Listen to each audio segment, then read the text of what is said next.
Arnold Barboza Jr. Who is Arnold Barboza? Well, let me break it down for you. Hey, hear him. Down goes Frazier. Down goes Frazier. Hey, what's up with it, family? It's Hot Boxing Minute, your favorite pharmaceutical engineer turned boxing analyst.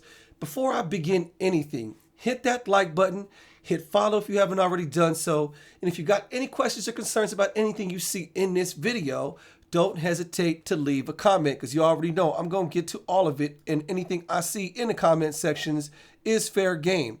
Now, I want to talk about this upcoming fight this weekend on, on July 15th, out there in Temecula. That's going to be this Friday evening. We've got an ESPN Plus stat card under Top Rank.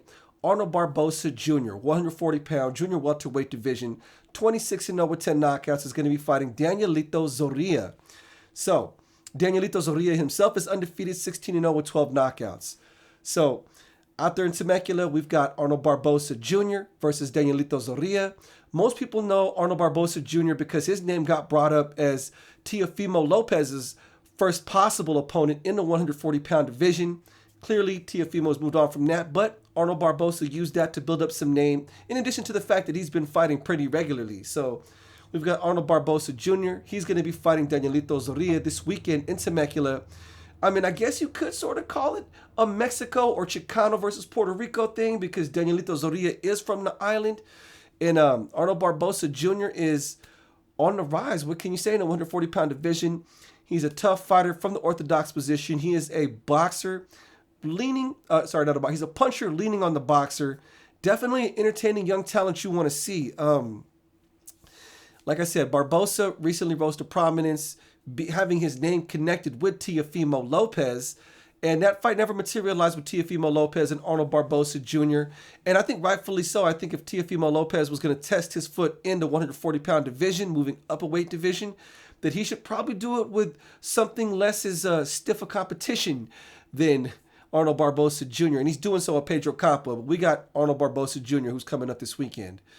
And, you know, up until this point, you know, actually, I don't even want to talk about Teofimo Lopez. Let's talk about Arnold Barboza Jr. So, Arnold Barboza Jr. is fighting this weekend on that fight card in Temecula. Up until this point in his career, the biggest wins he's had so far are a decision win over Alex Saucedo, and he even had a knockout win earlier in his career over Mike Alvarado. Some of you might remember Mike Alvarado from winning the belt from Bam Bam Rios. He fought Juan Manuel Marquez, and he fought Tim Bradley, got a win over Mauricio Herrera.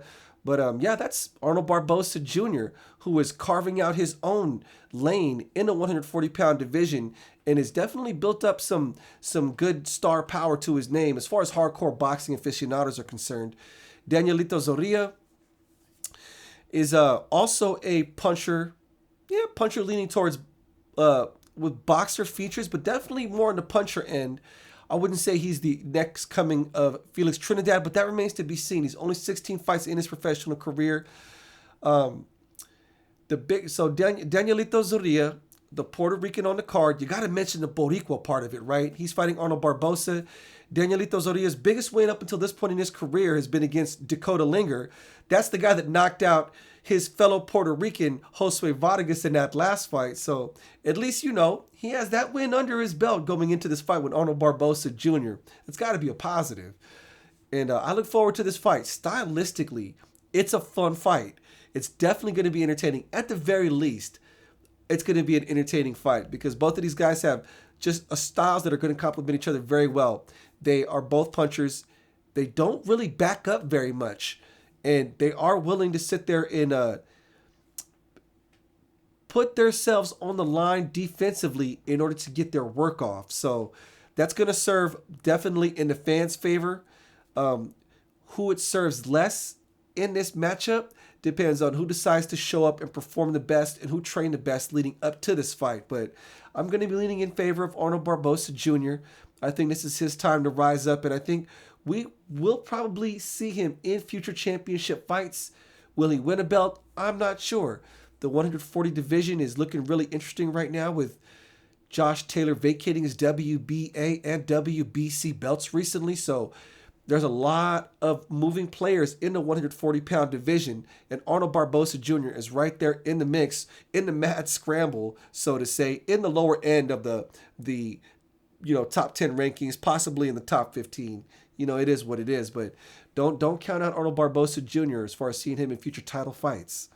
On that same card, this weekend on the Barboza, on that same fight card this weekend out in Temecula, you've got the return of Raymond Murataya, and he's going to be fighting Jair Valtierra as the undercard to the Arnold Barboza Jr., or it might be the co-main, I'm not sure, but he's going to be on the Barboza Jr. card this weekend out there in Temecula. Raymond Murataya.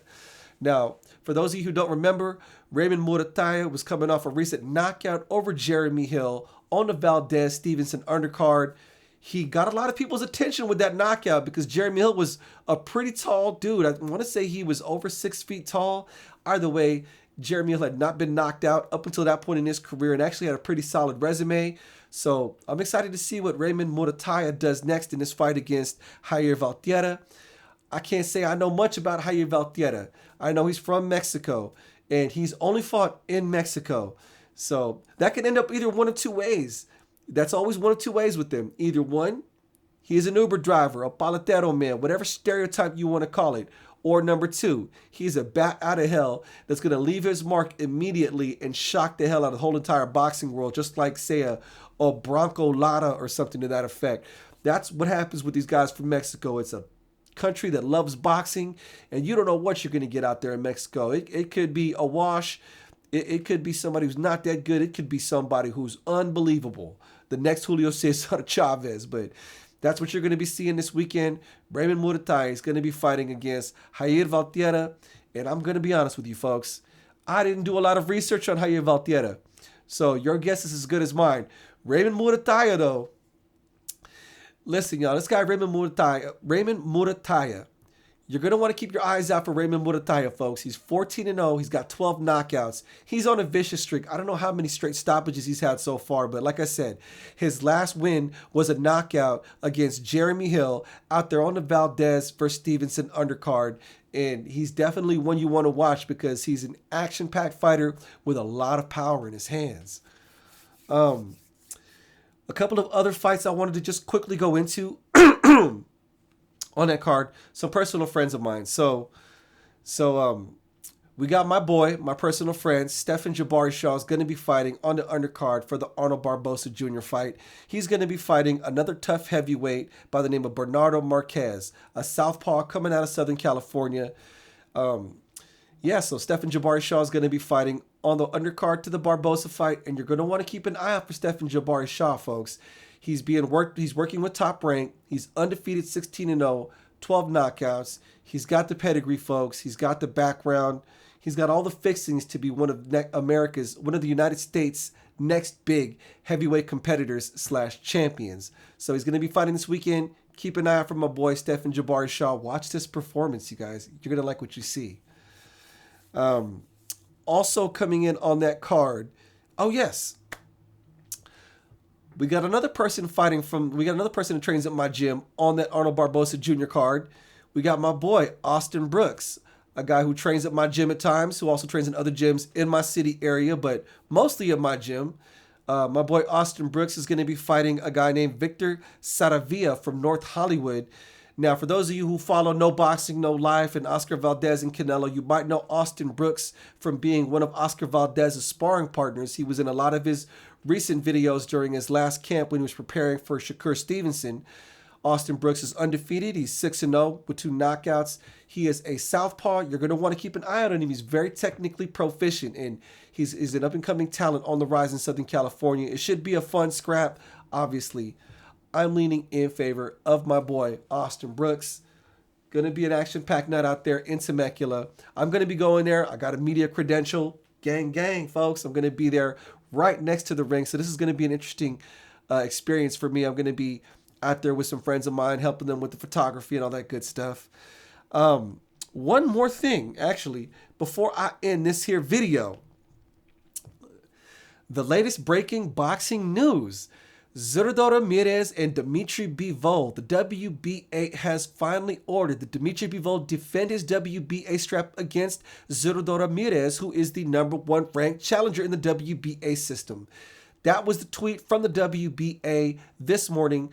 I don't have any other information other than that. There's no fight date. There's no deadline. So we're all waiting on that. But boxing community, how do we stand in a fight between Bivol and Zurdo Ramirez? You tell me. You know, you gotta love the hypothetical Dimitri Bivol versus Zurdo Ramirez matchup, because prior to that Canelo fight, most general boxing fans would have picked Zurdo Ramirez and told you he was the boogeyman of 175 pounds. But oh my, things change when you beat Cinnamon, when you beat one of the pound for pound greats. Now it looks like Zurdo Ramirez might be the betting underdog going into it with Dimitri Bivol. Boxing community, how do you think Dimitri Bivol and Zurdo Ramirez stack up in a matchup, finally getting down for that WBA strap? Let me know in the comments section.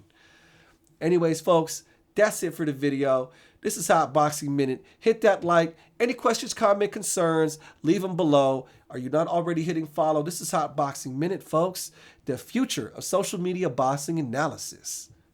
Peace.